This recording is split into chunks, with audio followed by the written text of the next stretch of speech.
Good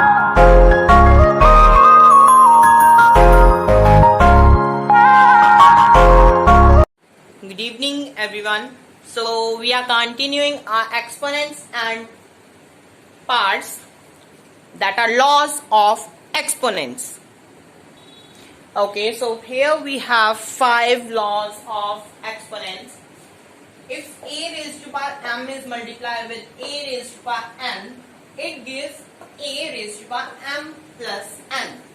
ठीक है, अभी हम साथ साथ में एग्जांपल्स भी देखते जाएंगे, करते जाएंगे. For example 2 raised to power 3, 2 raised to power 5.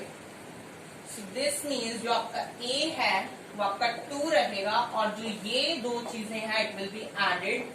3 plus 5, that becomes 2 raised to power 8. Next is a raised to power m square whole raised to power n. This means a raised to power n is multiplied with n. So here we'll take one example. 2 raised to power 2 whole bracket 6. So here we get 6, we can take 2. So here we get 2 raised to power 2 multiplied 2, that becomes 2 raised to power 4, becomes 2 to the 4 to the 8 to the 16. Next, a raised to power m multiply b raised to power m becomes the whole a into b whole m. It is 2 raised to power 4, 3 raised to power 4 becomes 2 multiply 3 whole raised to power 4. यहाँ आप इसको कह सकते हैं 6 raised to power 4. ठीक है, चलिए. Next is a raised to power m divided by b raised to power m equals to a by b whole power m. For example, 2 raised to power 2, 3 raised to power 2, that becomes 2 upon 3 whole 2. Next is a raised to power m divided by a raised to power m gives a raised to power m minus n.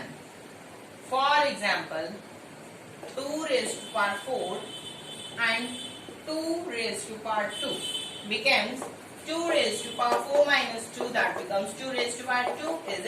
It is 4. So अभी हम question solve करेंगे on the basis of these laws and you will be getting more clarity on this. Okay? हाँ जी. So we are continuing with these examples. अभी this question says simplify and write the answer in exponential form. Exponential form means power होनी चाहिए और उसका base होना चाहिए. आपने पूरा आंसर नहीं निकालना है. ओके, चलिए. सो सबसे पहले हम इसको देखेंगे. हमने डिवाइडिंग में किया था. अगर a raise to power m है, डिवाइड कर रहा है a raise to power n, so क्या होगा a raise to power m minus n. So 7 minus 2 कर देंगे 5. ये तो सेम ही आएगा. अब बेस जब सेम हो जाए so powers are added. So this becomes 5 plus 5 10. So your answer is 3 raised to power 10. Second question. इसको जब हम अभी इसकी आपकी वो है लॉ सोच के a raise to power m multiply a raise to power b. So इसमें हमने क्या किया था, जो a रेज टू पावर है m माइनस n हो जाएगा. सो जब हम इसको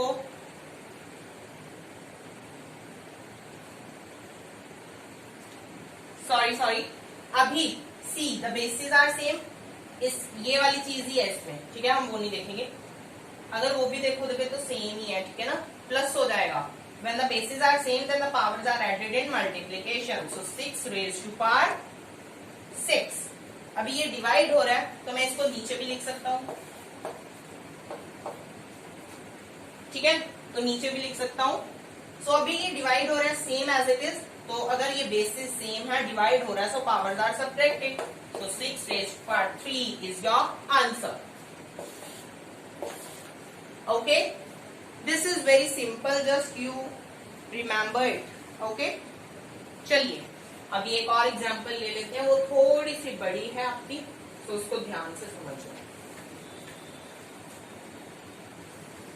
So you have 12 raised to power 4, 9 raised to power 3 multiply 4,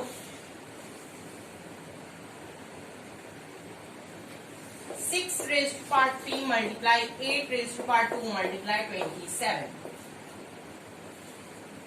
चलिए इसको भी सॉल्व करें. सबसे पहले आपने ये चीज माइंड में रखनी है कि जिसकी पार्ट्स है उसको सेम टू सेम नीचे लिख लेना है, और जिसकी नहीं है उसकी आपने खुद से बनानी है. चलिए 4 की क्या बनेगी? 2 raised to power 2. 27 की क्या बनेगी? 3 raised to power 3. अभी आपने नेक्स्ट स्टेप में क्या करना है, जो सभी आपकी जितने भी नंबर्स हैं उसको सिंपलर फॉर्म में ले आइए, प्राइम फैक्टराइजेशन की फॉर्म में ले आइए. 12 को हम कैसे लिख सकते हैं? 12 को हम लिख सकते हैं 2 2 4, 4 3 12. तो अभी जो 4 है वो तो सभी के लिए है, तो 4 आएगा. 9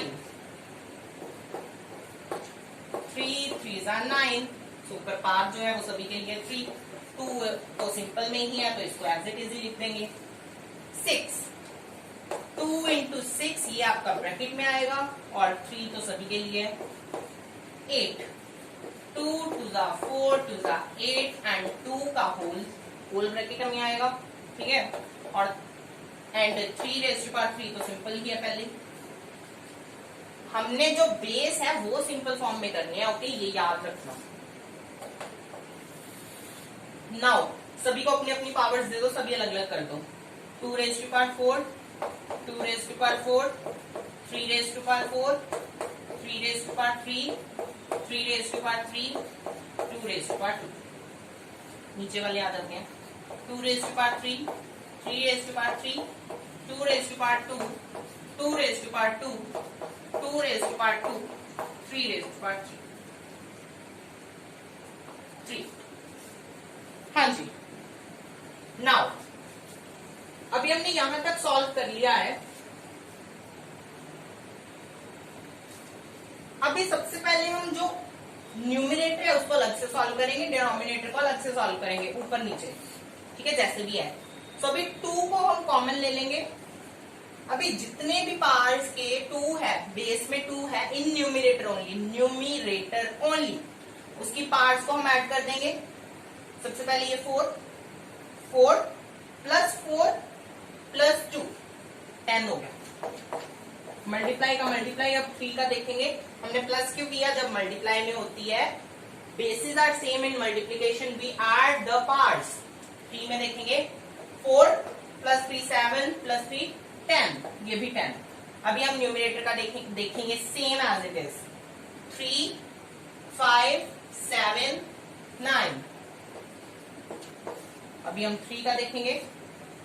3 3 6, 3 प्लस 3 is 6. चलिए अभी हम क्या करेंगे? अभी हम इसको अलग करके लिख देंगे. I can write this like this one like this. मैं इसको ऐसे लिख सकता हूं. ठीक है, अभी हमने ये देखा था जब बेसिस सेम हो, पावर्स डिफरेंट हो इन डिविजन, तो पावर्स क्या होती हैं? सब्ट्रैक्टेड. तो 10 minus 9 is 1. So 2 raised to power 1 तो होता ही नहीं कुछ. तो 2 raised to power 1 is the base itself. And multiply में जाएगा आपका 10 minus 6 is 3 raised to power 4. हाँ जी. अभी यहाँ पे आप यू वर थिंकिंग कि इसका आंसर जो है आपने एक्सपोनेंट्स में निकालना है. सो आपने इसको एक्सपोनेंशियल फॉर्म में नहीं निकालना. You have to just give the exact answer. So 2 का तो 2 ही रहेगा. इसका आपका 3 raised to 4 बन जाएगा 81. 81 2 162. So answer is 162. And one more thing, there is one more law I want to tell you. हाँ जी, तो आपका जो 6th लॉ है, पहले 5 किए थे ना,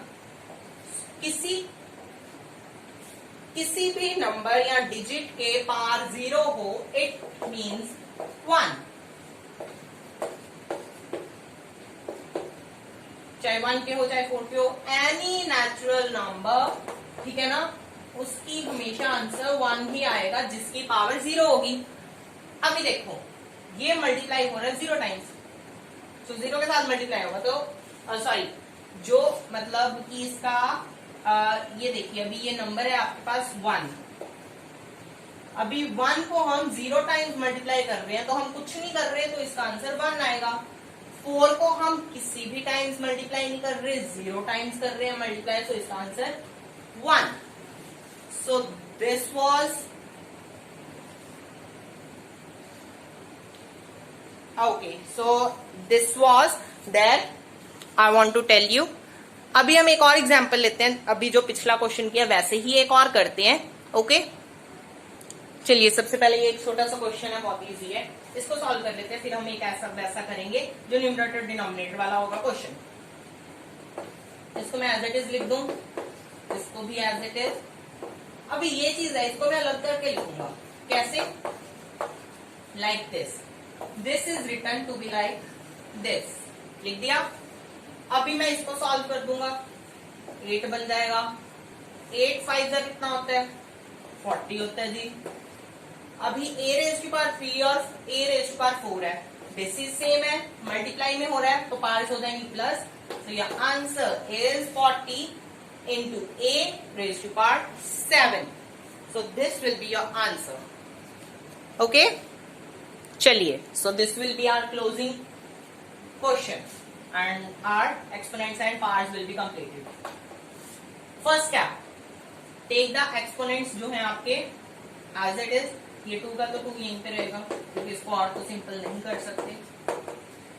9 and then 4. चलिए अभी सभी को सभी की पावर्स दे देते हैं.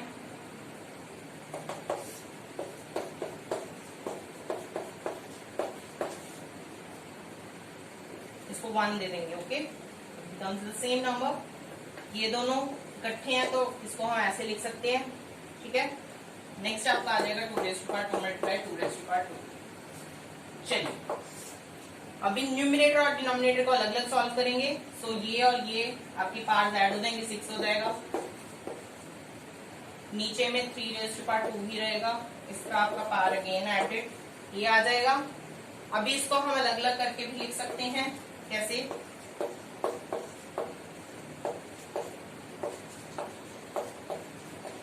Like this we can write. अभी इनके पावर्स को माइनस कर दो तो क्या आ जाएगा?